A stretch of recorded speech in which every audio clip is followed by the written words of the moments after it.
All right. Well, we're waiting on the music. Here it is.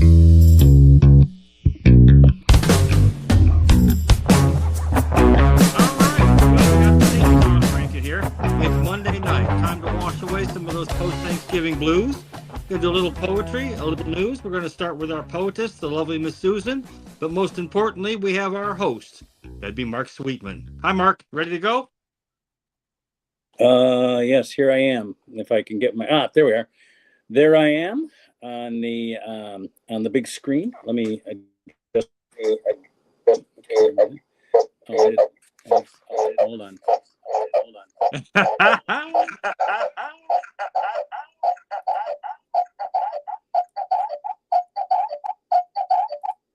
have no idea how I do that. All right, there we go. Okay, now I'm going to bring back. There we go. All right. I'm back. Isn't that great? Oh yeah, here we go. Yeah, into years going into, let's see, 2000. This is year 5, so we're almost ending our 5th year, going into our 6th year, and I still can't get the sound right on this thing. So Scotty always had a hard time with the transporter too, so I wouldn't worry too much about it. I can't get no power either. No power. Can't lock onto him. There was always something going wrong with that, and yet they still kept stepping in it episode after episode. Well, that's so the way has anybody it is. heard from Has anybody heard from Santa Claus in his Victorville, California? No, he's probably still out there with some heavily tattooed 8-year-old bouncing on his knee. The South Carolina or South California Yakuza.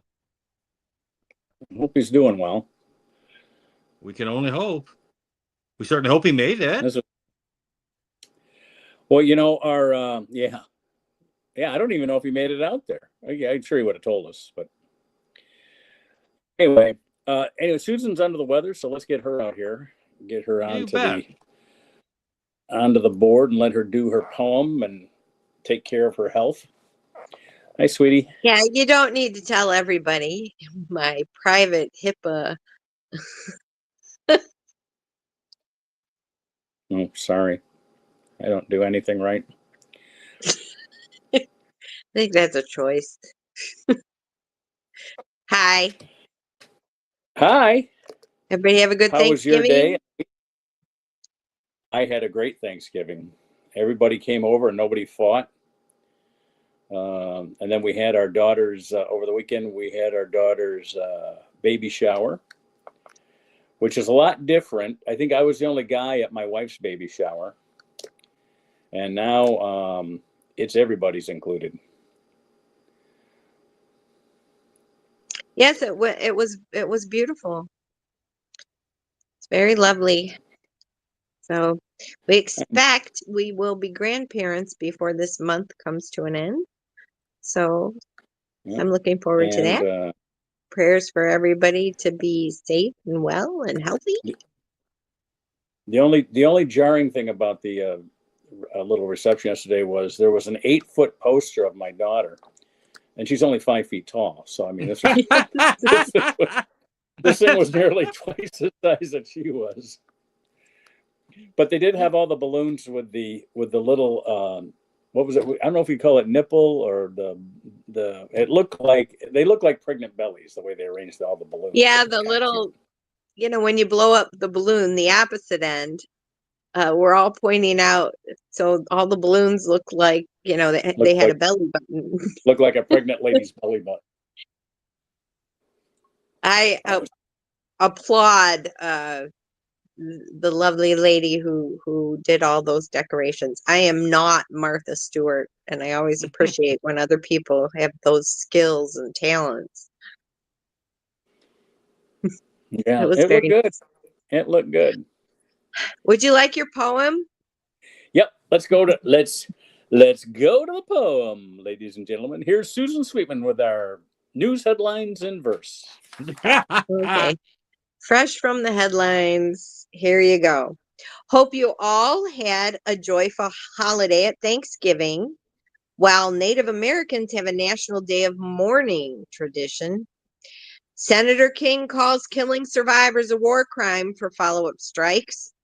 The White House defends the admiral. This may be the Third Reich. Witkoff is due to meet with Putin in Russia tomorrow. Our country is going to hell, and I'm full of sorrow. And that's your poem. Channeling your what Susan Atkin or Sylvia Plath. Yeah, really, really is. No, it's the guy from. There used to be a cartoon when I was a kid called Gulliver's Travels. And they had a character called Grumph. And Yes. he would always go, and he would always say, We're doomed. It'll never work. It's all going to end. We're all doomed. Like Eeyore. That's right. We're all damned. We're all doomed. That's Eeyore right. was always sort of the pessimist of the group, but cheerfully depressed. Well, cheerfully blue. That was Eeyore. Yes. We could also count on our dear late friend Sam for bringing a bit of that when he wasn't, cursing all of us at the same time. God love him. We miss him. I miss him so much. We do. It was. I talked to because he was in the hospital. He was calling me a lot. Like twice a week, which is a lot for me to be on the phone twice a week. That's a lot. So for him, probably not so much. but well, those conversations helped because I'm sure that kept him from using what little strength he had to smother the person next to him with his pillow. Yeah, Sam could be a little irascible. He could have. We all miss Sam. That's true. So you get a peace prize, really, Mark. You saved lives. So come on. Let's just. That's just the way it is. And it's just one of them things. Hey, Susan, real quick before you go, did you make it to any of the Thanksgiving parades, or did you guys? No, but I did watch the New York one on streaming live. Right. So that was very nice. I know in Detroit they had issues because it was so windy. A lot of the balloons were not brought out. Couldn't fly. I marched in the Detroit parade many times, but this year stayed home, and I'm glad. It was cold and windy. Yeah. I was. We always hear about Detroit because we're in Detroit, and we always hear about New York because of Macy's. It's just the hugest parade ever. And I always go. I said, and so I Googled it. Whatever happened to the Gimbals parade in Philadelphia? That was the other big Thanksgiving Day tradition. And apparently there's no more Gimbals, but there still is a parade. But I guess because Gimbals isn't sponsoring it, we don't hear about it that much anymore. Yeah, and there's just barely a Philadelphia, so there's that. What do you mean barely? It's still like the fifth largest city in the country, isn't it? Yeah, but have you seen the streets of Philly lately? For those of you who are terminally online, and I count myself as one, they will send a car down to basically one trap alley after another, where we can see the streets of Philly are they rival some of the lesser neighborhoods of Detroit and perhaps even exceed some of the when's the last time you were in Detroit? It's been about 3 months. When was the last time you were in Pennsylvania? With or without a warrant. I used to spend my summers in Pennsylvania. To me, Detroit looks completely different from 10 years ago. Yeah, you both can speak to this because again, you guys both get into Detroit. There's area around north and south. Susan Boston. works there, so there's parts around downtown, parts around Mexican town and whatnot that you look at and that have really had sort of an upgrade, if you will. I hate to say gentrification; it's an overused term, but people have moved in, they've spruced things up. I know what you mean, and I work right downtown, and I make sure like at lunch if I take a walk, there's just certain blocks I'm gonna go, and other places I'm going to avoid. Yeah, I want to be safe. Well, Detroit, I know what you mean. Detroit has that sort of cabbage patch. I mean, there's still, you go down Ross, you leave some of the nicest neighborhoods in Detroit. You wouldn't even believe. Ross, Yeah, Moross goes into the Grosse Points though. So Right, exactly. You end up in Grosse Pointe, but you go through some neighborhoods where it's like, wow, this is what Beirut in the fall looks like. Um, and Yeah. it's getting a little better. They're tearing down some of the blighted structures. They I think the Packard plant's finally being cleared away. it's You gone. know, They left of the 15 or 16 buildings that made up the whole complex. There's only 2 left, and those were the ones. The Fisher Body plant over right. at what is it, Milwaukee and St. Aubin or something like that. That is being turned into housing, Yeah. and so they kept 2 buildings from the Packard plant that had the same structural integrity. In other words, Right. it was well enough that they could do the same thing. Yeah. And they haven't gotten anybody to do it yet, but it took them 50 years to get Fisher Body done. So who knows? The old American Motors headquarters, which That's gone. was featured as disaster porn for years on YouTube. That's Yeah, gone. I say it's gone. Is Now- the hospital next to the train station, which Ford refurbished, has that been demolished yet or not? No, Or- that's going down this year because they're putting up the new soccer stadium there. Well, thank good. They Now, could put Mark up, and I went to Wayne State, and when we were first married, we lived downtown, and I used to ride my bike. I worked at Wayne State, and I would ride my bike from downtown in fair weather all the way up Woodward to Wayne State. And I would say it's better now than it was then. I don't think I would be brave enough to do that today, but we have the queue line, so I think my bike actually was faster. well, I mean, It's again, there are areas where it's people have, people that say they haven't been to Detroit in years, they need to go back because there's so much going on. There's so much construction there, and who puts their good money? This isn't government money. This is private No. investors now Mhm. that are Well, putting you go money up- in there you go in order to from- make money. They're doing it to make a profit. They're not doing it. You help me out here. Is McNichols and 7 Mile the same street? No. McNichols is 6 Mile. McNichols is 6 Mile. Okay, thank you for Finkel correcting me here. Finkel is 5 Mile. School I think Right. 7 4. Mile is called 7 Mile. Okay.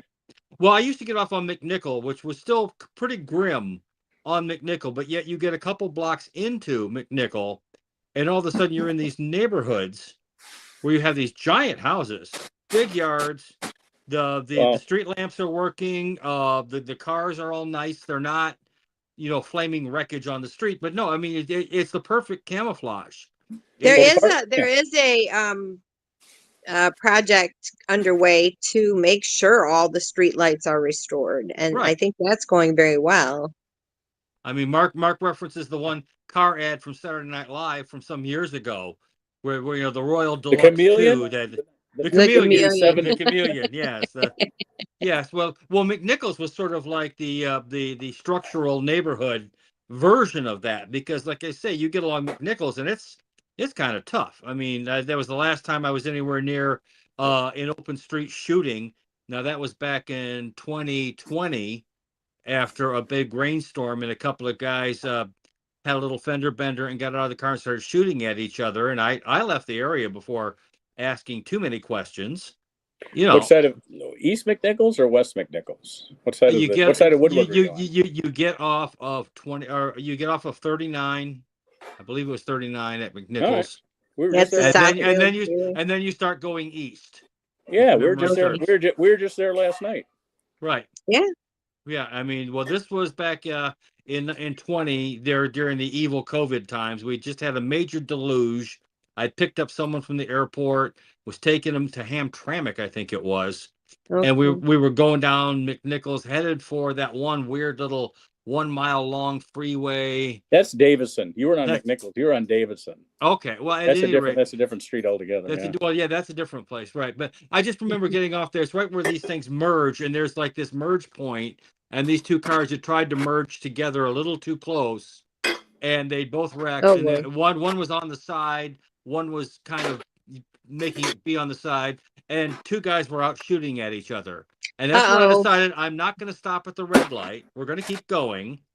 And That's probably a good choice. That might have been. Yeah. You know what? That might have been McNichols, because McNichols and Davison actually come together. yeah, just north of Hamtramck. yeah, So. yeah. Yeah, yeah. And No, if All you were right. going to Hamtramck, you might have been going. Well, there. I say people should visit Detroit if you haven't been in a while, and well, this was and 5. enjoy some of the events we have in Detroit. Yeah. And on that note, I'm going to say good night. Good night, Susan. Have a good night. Thank you for the poem. You're welcome. Good Bye. night. Good night. Love you. See Even, you later.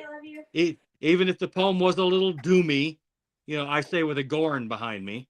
Well, I that's one of the areas where I am most at odds with my MAGA friends. Believe it or not, I have MAGA friends. Yes, well, as do I. But anyway, and that is the bombing of these boats in the Caribbean. I mean, I just that to me, why can't they just go up? Why do they have to air bomb these boats? Why can't they just go up to them? Have they shown that Sending they a have weapons? message. We don't want survivors, Mark. We're sending a message. No, you're murderer. Then you're a murderer. Then I that's didn't all. say. That's all you're doing. You're a murderer. So well, yeah, okay. I'm mean, not there's saying other that ways. There's other ways to take care of this. I mean, I agree. I mean, what But happened? Are you I telling agree me with if you. let's say we wipe Venezuela off the map? Yeah. All right, Venezuela's gone. Does there every drug addict in America now go? Oh, well, we don't need to take drugs anymore. Is that? Mark, that how I we're don't gonna save understand America? this. I'm not sitting here saying that I condone this. I'm just telling you what they're doing. That's what they are doing. I'm not saying it's there's right. a lot of I'm not. I do not understand why. As a MAGA person, I don't understand what this whole thing is about. What did Venezuela do recently to crap in our toothpaste that warrants this? Why are we on the verge of a regional war? I didn't vote for that. And why is the Honduran president, who actually did run drugs, why is he getting a pardon? It's just. Well, politics is always a messy business, and anything coming out of Honduras, if you're expecting clean hands, I mean, going all the way back to Arbenz in the early '60s. I mean, we've been doing crazy, crappy shit down in Central and South America for who knows how long. I don't get this. If you want an answer from me, I don't have one. If someone else out there has one, I'm willing to listen. I'll stop asking you then. But I'm telling you, the reason why they're going after these boats and they're killing every living thing is to send a message. And if you want to call it murder, well, you're probably not wrong. What do we call extrajudicial killing? What's the definition for that? Yeah, I don't know. The definition is murder. Wrong. And here's another thing too. 20 years ago, if we said to ourselves, we're going to accept the opinions of one man without any debate from anybody, and that man is 79 years old, we would have gone, no way that ever going to happen. Yeah, but in 2009, we're not going to let some guy who's. When it was Barry Sowarto, we had no problem. In fact, we gave him a Nobel Peace Prize before he even became president. Who then proceeded to use more drones. Who's Barry Sowarto? That is one of the names of Barack Obama. One of the derivatives. That's one of his names. He used that name growing up. And Barack Obama was the name I think he stumbled on right around college. When he decided to come up, when he wanted to use his dad's name and Barack, whatever. Yeah, I forgive everybody. I forgive everybody for everything they ever did between the ages of 16 and 24. I mean, do you remember President Leslie? Do you remember President Leslie King? No, you don't. Leslie. But you do remember Leslie King. That was the President Gerald Ford. President Ford? Yeah. He was adopted and became Gerald Rudolph Ford. Before that, he was Leslie King. But my point, especially when it comes to Barack, but it's true with all presidents, not just him, is that there's always kind of shadowy forces behind these people. That's the way our political system works. And we sit there and think that's the guy in charge. Remember Nixon with his presidents don't apologize. Presidents don't have to. Presidents don't explain. Presidents don't have to. Tariffs I'm not against. In fact, if you recall, back in the 70s, that's all the unions wanted tariffs because the Japanese were coming in and undercutting us for our car. Which they did. Tariffs, keeping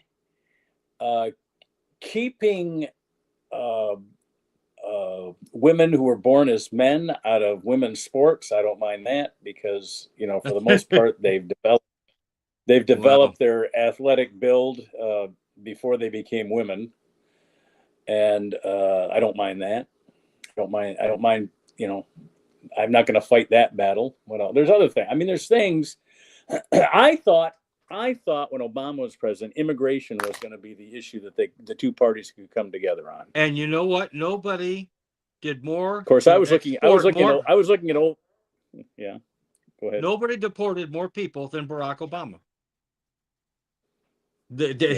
His administration was far more conservative than I think he was.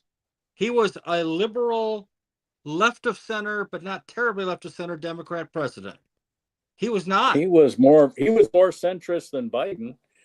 I would argue that's true. I mean, because personally, I think he's far more liberal, but he comes from Chicago, essentially. So he understands the deal. Okay, I can't get everything, but I'm going to get what I can get today, and I'll be back tomorrow knocking on the door for a little bit more. The Clintons did that. And essentially it's the way our political system works, and it's probably the best way to sort of like, get what you can. If you have to make a deal, Lyndon Johnson did the same thing. I'd still like to see a parliamentarian system, because then you build a government, your coalitions at least can be close to each other. You know what I mean? And we're not a part of one group.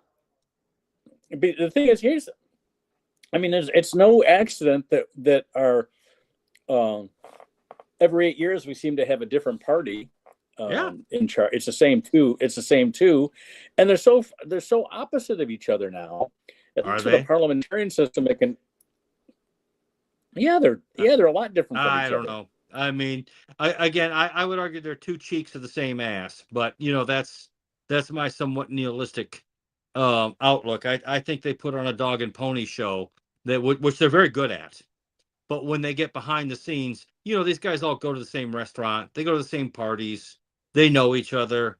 They sit there and have a drink or two with each other. Well, yeah, they live with each other for 20 or 40 years, So. Yes. Yeah, they're all next door to each other in the same neighborhoods. They send their kids to the same schools. Tucker Carlson lived 2 doors down from Hunter Biden. Hunter Biden helped write the recommendation letter to get one of Tucker's kids into an Ivy League school. I mean, so even though Tucker excoriated him on his show on Fox for years before Tucker decided to go completely off the reservation, and you will talk about someone, and again, this is something that is roiling on the right. Well, that he's become an anti-Semitic, Jew-hating Tucker. And there's a lot of that going in on the right now. A lot. As Roger Debris from the producers might say, is the thing you got to know is everything is showbiz. And it's show business, not show friends. Show business. That and I also, of course, loved him when he was dressed up as Marie Antoinette, but he says, I don't know, I think I look more like Tugboat Annie. Be brutal, they will. They will. God. Oh, that original script won the Oscar for Best Original Screenplay. And he had to. Yet, as Sammy would tell us, yes, that story was actually on a locally produced New York radio drama, I think. So it really wasn't that original. The idea of creating a flop, You think? Well, yeah. I just wondered if Mel did that, or was the whole Hitler? Because he wanted to call the movie "Springtime for Hitler," and they're like, there's no effing way. There's no effing way. There's no effing no. That came out in '68, which would have been 22 years after after the war. Yeah, I mean, Yeah. my dad was still afraid to speak German in the house in '68. I mean, we did not admit to. My dad sounded like an auto working version of Henry Kissinger. I mean, and he's like, are you German? No, I'm Swiss. I mean,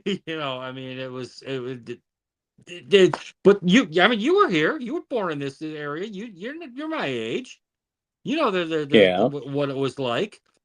You remember in the '80s when the hatred for the Japanese got to the point where Vincent Chin, a Chinese man, was beaten to death by UAW workers because they I thought he remember that. was Japanese, even though he's like, I'm Chinese. It And doesn't they, matter to them. yeah, I remember that. I mean, it's an There's still unfortunate. monuments. There's still monuments down there. There should be. That guy didn't do nothing wrong. I mean, No, he heck, didn't. he go out for some drinks in Detroit and again, my dad was UAW for 40 years. I appreciate the UAW, but you're going to get some yahoos. I mean, it's not like every steel worker necessarily was a graduate of Miss Manners, etiquette courses.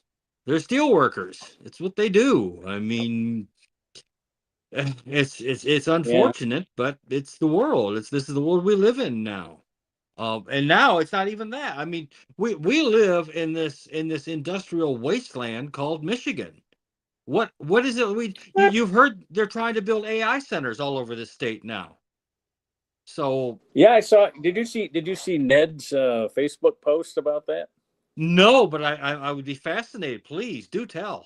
I'll go to Facebook and look up Ned's page. He put a post about he's fighting the data center in Saline. Good. I guess he lives in Saline. Does he live in Saline or Chelsea? Maybe he lives in Saline. I don't know. He lives out there in the Ann Arbor, hinterlands. just too ghetto-y. Yeah. He lives in one of those Ann Arbor's just too much of a ghetto for us type of towns. Right. Well, these data centers, they take up huge amounts of water and energy, electricity. And We're what do we need? refurbishing. What other than Edison making money, what do they need it for? What is the need for all this It energy? becomes the backbone. It becomes the backbone for AI systems. Essentially, these are All these right. giant. So why does an AI system need that much energy? Because it will have like 200,000 CPUs, and those things, when you're running that much electricity through anything, you generate heat, and you need to remove All that right. heat. So Use water cooling to do it. In 10 years, the Chinese, the Indians, the Russians, the Koreans, the Americans, somebody will come up with a chip that does all of that on one little fingertip chip. Well, right? that's So the it hope. won't need it. It won't need the energy. Well, I hear that where they're going now is enough with this electronic transfer of neurons and protons and quintons and whatever. They're now trying to come up with a biological being, a sort of a life, not an animal. It'd be something they create, like a life creation that could do all this calculating. And somewhere It Mary wouldn't be a Shelley, brain, but it would. What's that? and somewhere Shelley? Mary Yeah, Shelley is screaming from beyond the grave, that this is not such a good idea.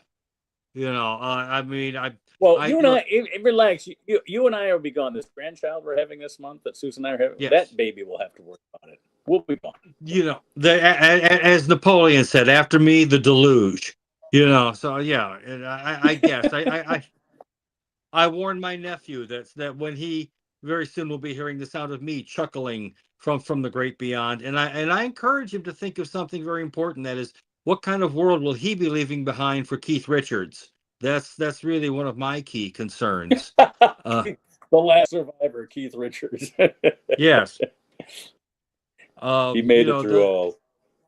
The rest of us are all destined to end up, our corpses will be reanimated to pull oars on Elon Musk's slave ship as he water skis in Soylent Green Bay, and we all end up at Epstein Island for reprocessing, where I'm told we get a nice free tattoo, and then it's off to the spa, and we learn a trade where we become lampshades or gloves or something useful in the future. By the way, that's a Nazi reference coming in at 8:30, not the usual. But there, I just want to just sort of, for those of you keeping track at home, this is Susan's fault. She got us on kind of a dark. We could have had a nice light, but no.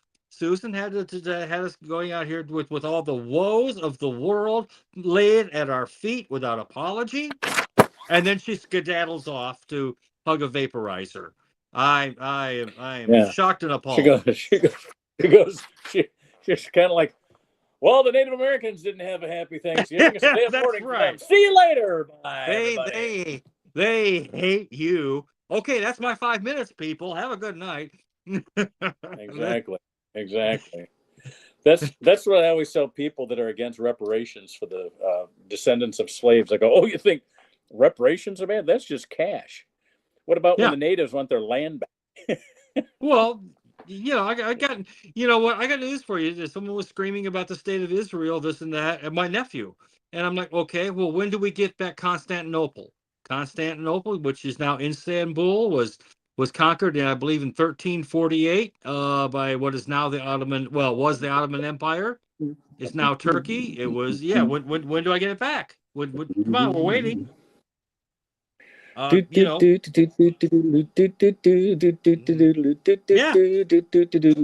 right. So, Istanbul, Constantinople. Now it's Istanbul, Constantinople. Now it's Istanbul, Constantinople. Yeah. That's almost almost as good as Gene Wilder and Peter Boyle singing "Putting on the Ritz" in Young Frankenstein. From monster to sophisticated man about Susan town. and I have seen Young Frankenstein twice now at the Redford Theater, and the place seats 1,500. It was built in 1928. And not like the theaters that we saw, not these shoe boxes that we grew up in. Yeah. And we watched it with 1,800 people, and it is just a blast.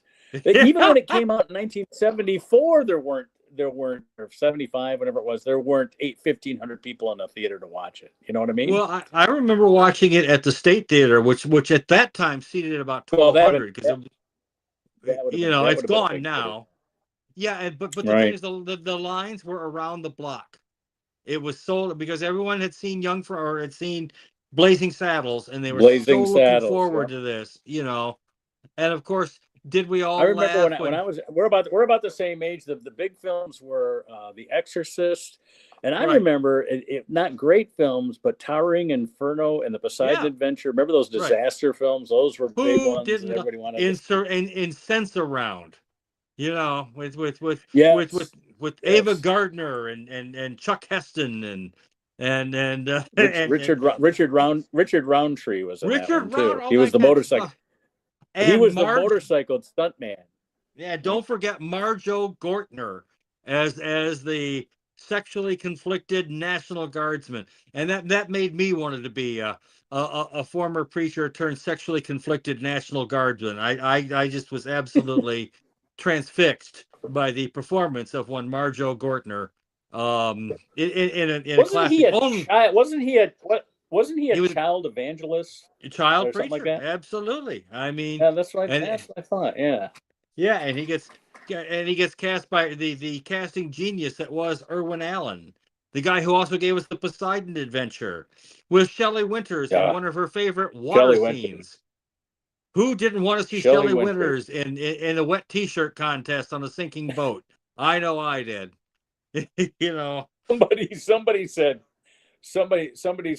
can we get this by the censors? It's Shelley Winters. Of course we can get it by the censors. The thought of Ernest Borgnine in a damp wife beater. Gene Hackman wore a turtleneck to the whole thing. Yeah, exactly. I mean, yes, as the conflicted priest, because why not?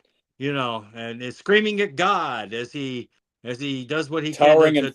Towering Inferno with Steve McQueen, and I think Paul Newman was in that too, right? Which was the only time I guess like Steve McQueen actually like headlined ahead of Paul Newman. He was kind of pleased with that because those two had a bit of a rivalry for many years. Well, what else did they do together? I can't think of anything else. Nothing really. Together. I don't think they did anything together, but they were always just sort of like, because they were both two of a certain era. I think Paul was a little bit older. Yeah, they were probably the last two studio stars. Yeah, I mean, because that's about the time.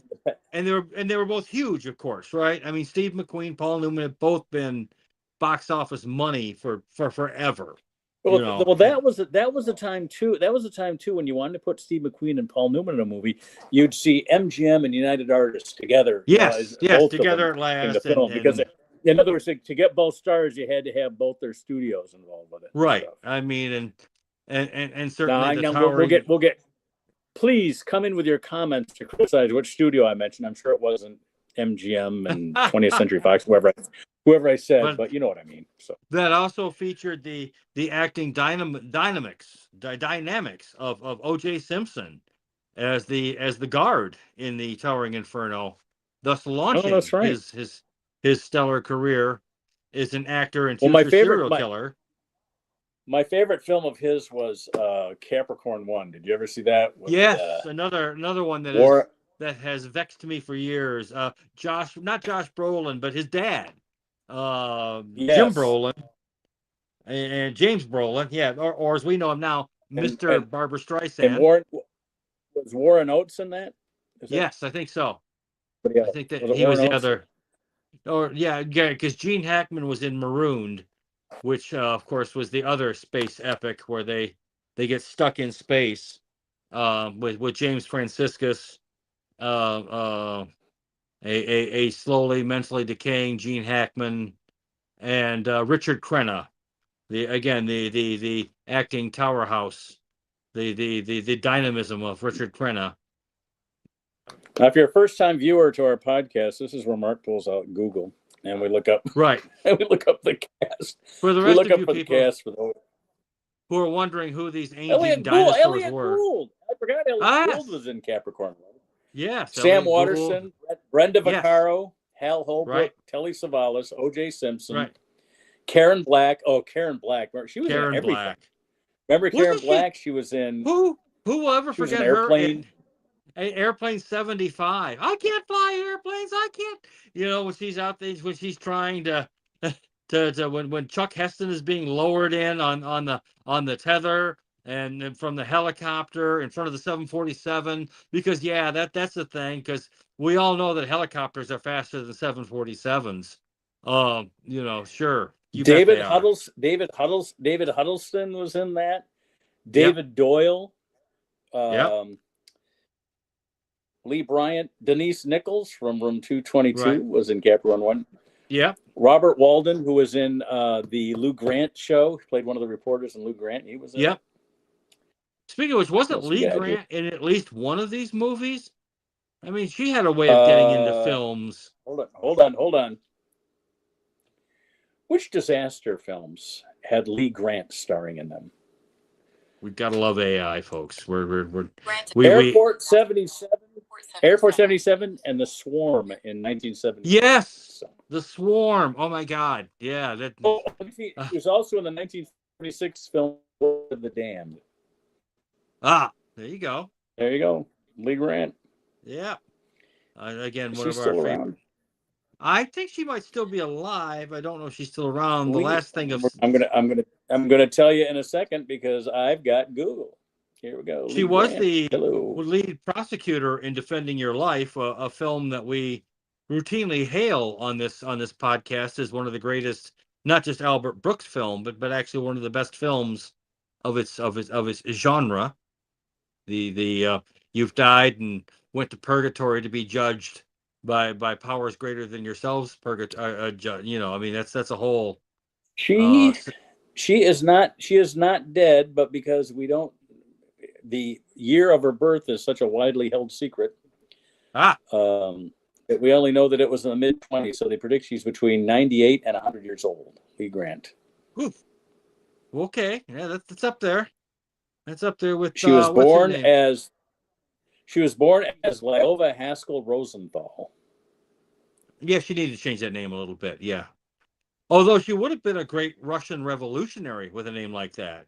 You could definitely see her like with a red banner and a beret. Um, and who was it? Was it Susan St. No, not Susan St. James. Who was the actress who was in North by Northwest? Because I believe she's also still alive. Eva Marie Saint. I believe Oh yeah, she's she's still, still alive. and she's She's over also, 100, I think. I think yeah, she's over 100. you know, We're gonna find out. We're gonna find out in just a second here. She is. She's 101. because I know Born on the Sam, 4th of July.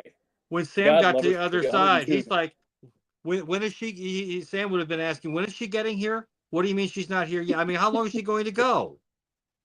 I only got into Exactly. my 70s, for God's sakes. Come on. Someone push She, the button on she's her. she's 101. Right. You know, I Was mean, married to her husband. Was married to her husband for 65 years. Wow. there you go. And I wanted to There's a spring this on your lovely poetess while she was on, but tonight was not the night. Name the fourth woman to fly across the Atlantic Ocean solo. Here we go. It's a, Ready? yeah. Who was the fourth woman to fly across the Atlantic Ocean solo? Google's going to tell me. Watch this. You're going to be very interested in this. Susan Oliver. Actress Susan Oliver. That you have? Yeah. And what was search results don't provide. She was an actress. Star Susan Trek. Oliver. What did she play in? Look up a picture. Yeah, you saw her all through the 60s into the early 70s. She had a fear of flying. She did not like flying. She had a friend with a Cessna 172. And so she flew solo? So she learned how to fly.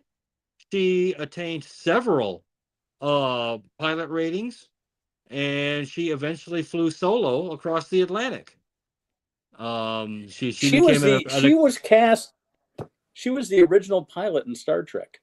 Yeah, she amongst other roles, she was the first green slave girl on Star Trek. There would be more, but she was the first. Yeah, and again, she conquered her fear, and not only that, excelled at aviation. And I find that to be sort of an interesting tidbit in her career. Sadly, she died way too young because of I believe breast cancer. Yeah, Yeah, she died at 50. She died at 58. Yes. Wow. How about that? And yet Aunt B lived to be about what, 1,000? She was about 1,000 before she died. What's her name? What's Aunt B's Frances name?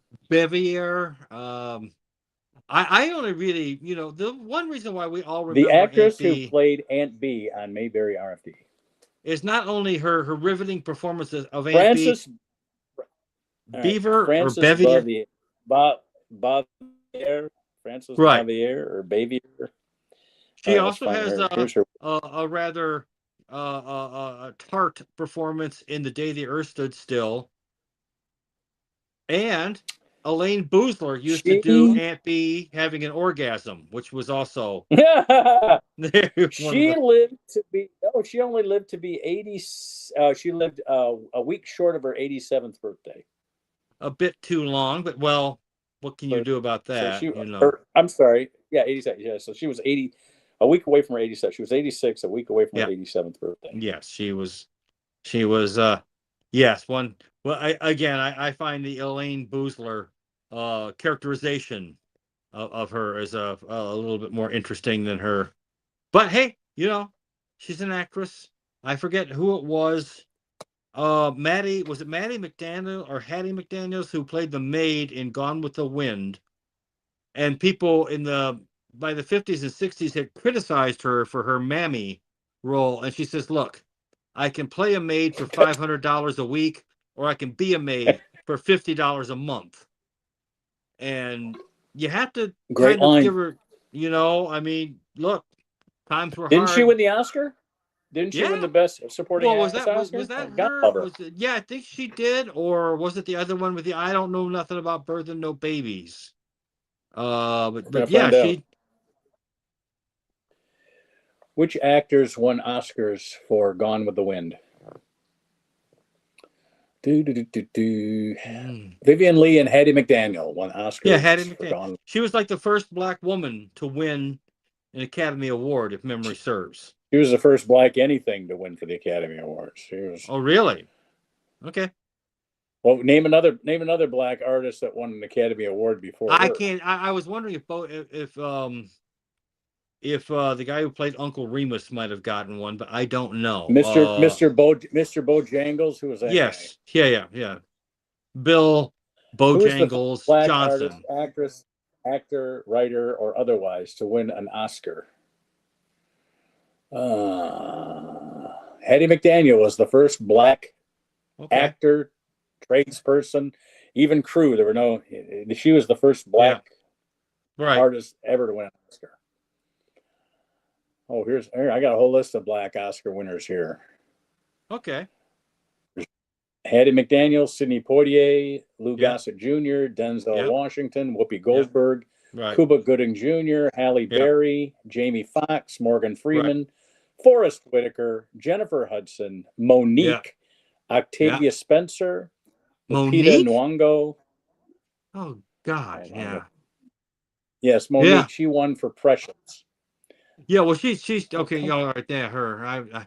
I was confusing her with another monosyllabic actress who, like, Mahershala Ali, Daniel Kaluuya won. He won for.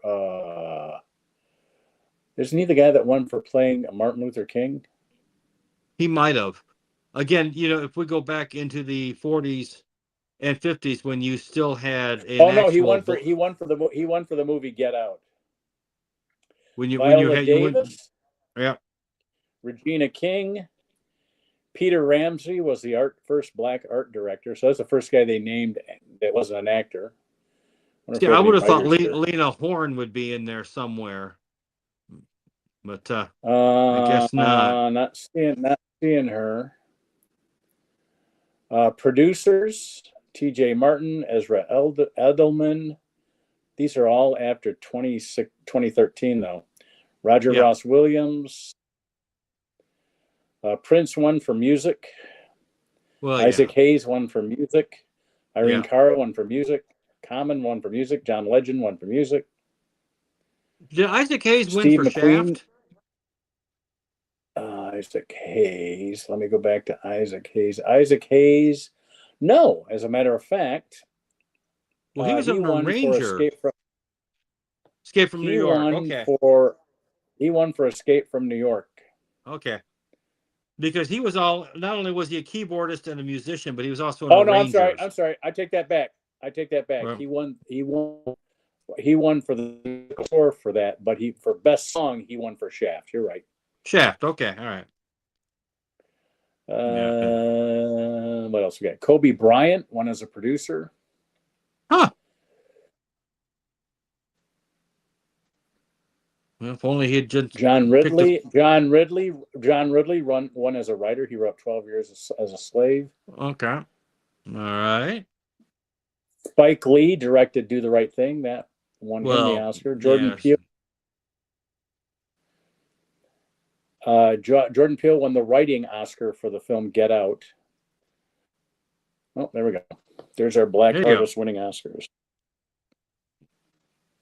And Spike Lee's father was Bill Lee. But Hattie McDaniel was before all of them. So yes. Well, again, I can't criticize her for doing what she had to do during a period of time when they say $500 a month is good money. Especially I'm against canceling anybody for stuff that they did at a different time. Well, we're talking about almost 100 years ago now, right? I mean, Gone with the Wind is 1933, 34.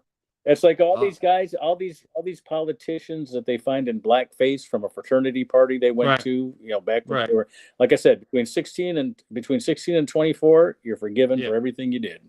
Yeah, if you show up for the State of the Union, that's a problem. Yeah, if you show up to State of the Union in blackface, okay, that's not forgivable. We're gonna have to. Yeah, that's gonna become a primary fraternity issue. party while you're in college, Right. God You love know, I mean, or if you like, we're working at a topless bar, whatever. I mean, hey, we had to, Yeah, you work this if you work the stripping pole, you they had to do what weren't, you had to do. textbooks weren't free, even used. You had to pay for them. You know, what are you going to do? That's right. Yeah, I mean, for those of us who Although, understand. my son who's graduating on the 16th, I think. His commencement is on the 16th. He's graduating off season. Most kids graduate in like April or May, but Yes, they do. he's doing the off season graduate. But he worked his way through college. He couldn't take full courses all the time. So, but anyway, as someone who went to college non-traditionally, I understand that but entirely. he didn't. I don't think he paid for any books. Once he figured out how to get them off of websites and stuff, that was that was the end of paying for books. We got to understand the whole book thing was a sop for the professors. They would change a few apostrophes, reformat a paragraph or two, and now you need to buy the new edition. And in this modern age, it's like that can be easily overcome. And now professors are running into all the kids are writing their reports with AI, and AI is getting better than ever. Now they need AI to detect AI. So I don't know. I think we're all going to end up in some idiot savant future. I took Spanish at Wayne State, and we didn't have any textbooks. He goes, well, this is like the fourth semester I took it. You had textbooks at the beginning just to give you all the conjugations and the verb variants and stuff like that. But by the time I got to my fourth class in Spanish, it was basically novels in Spanish, Right. And some kid goes, no textbook? He goes, textbook?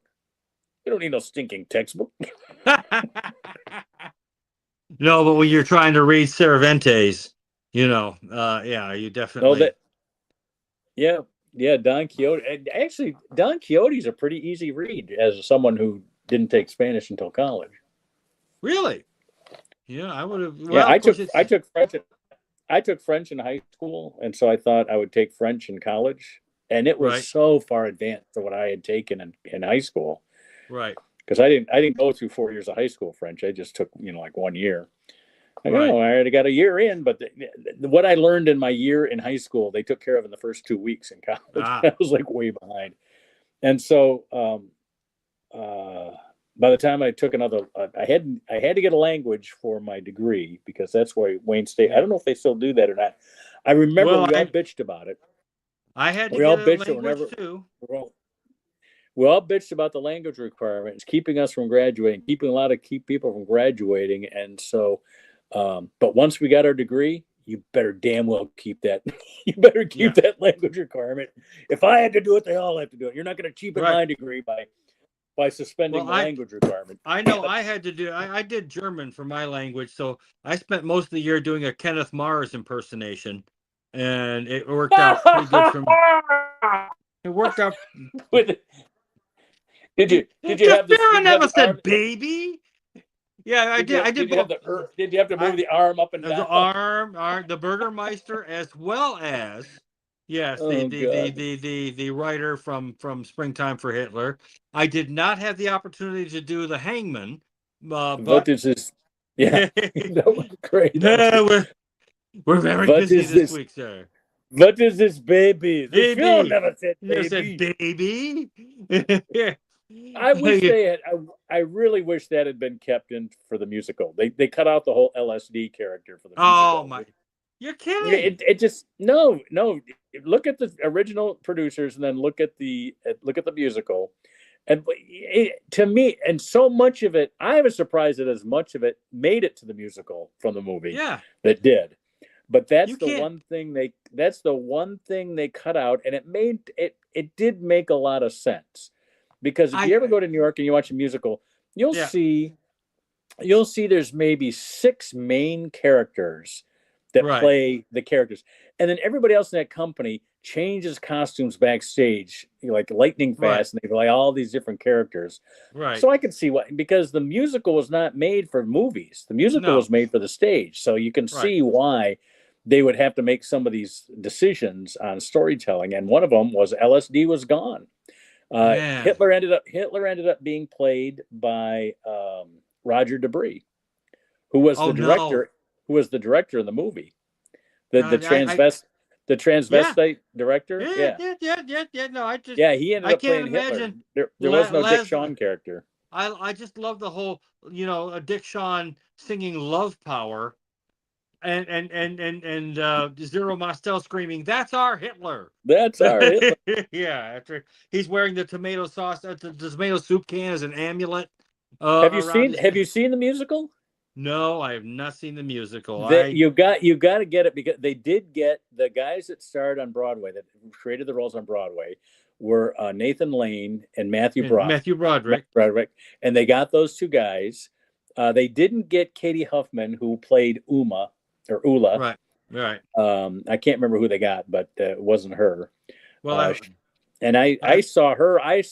She did make it to LA for the LA. I did see her in the LA production. Okay. Of it. Well, I hope they hired a driver for Matthew Broderick. That way, there'll be no fatalities to and from the theater.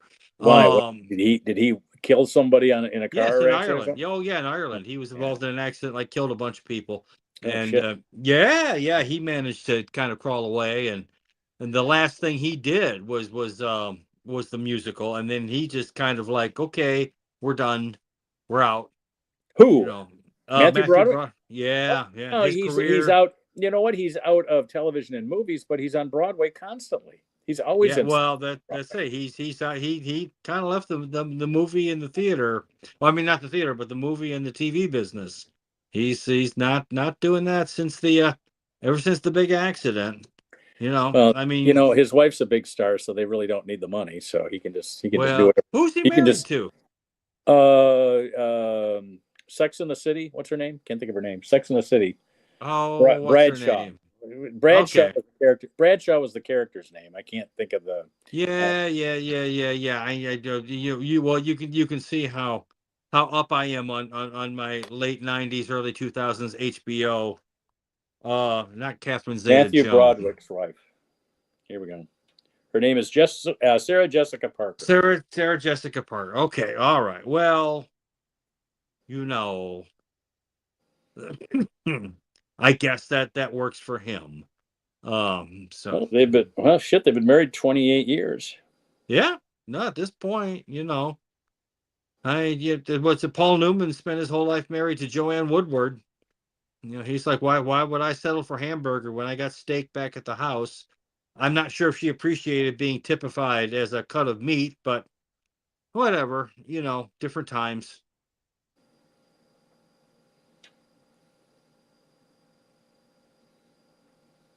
Dear. Frozen up, are you? No, I'm just reading about Sarah Jessica Parker. Oh, there you go. It's the first marriage for both of them. There you go. How about that? There you go. But she did date Robert Downey Jr. Well, I'm sure after a few shots, they managed to clear up the STD, and it's they probably broke better up. off. She said she broke up with him because of his drug abuse.